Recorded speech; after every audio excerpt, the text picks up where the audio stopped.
Carmina, ito pala ang nagustuhan kay Ashley na wala umano kay Kailin.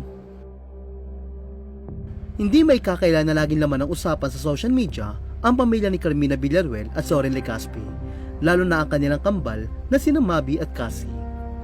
Hindi lamang dahil sa projects na dumarating sa kanila, kundi dahil sa mga intriga na kinasasangkutan nila, lalo na pagdating sa love life ng kanilang mga anak.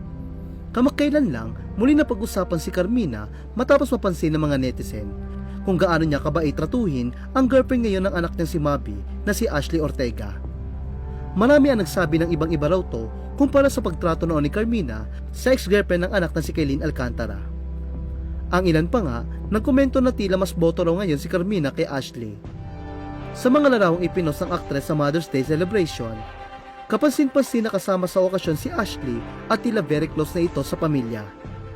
Magkapareho pa nga sila ng suot ng sapatos ni Carmina na lalo pang ikinatuwa ng mga netizen. Pero ano nga ba ang dahilan kung bakit tila mas tanggap ni Carmina si Ashley? Ano ang nakita niya rito na umaniwala kay Kailin?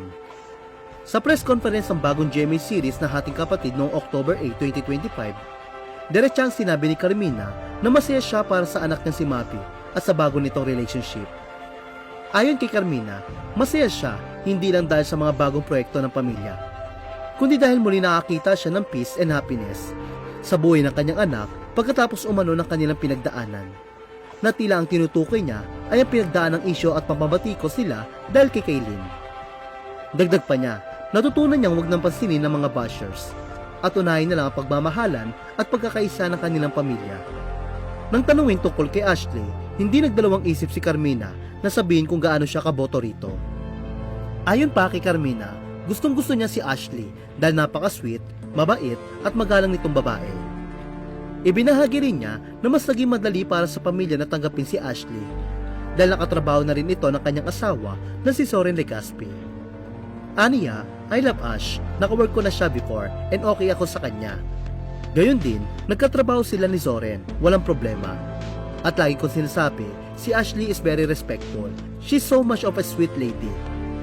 Samantala, inulan nga ng komento mula sa netizen ang pahayag ni Carmina tungkol kay Ashley.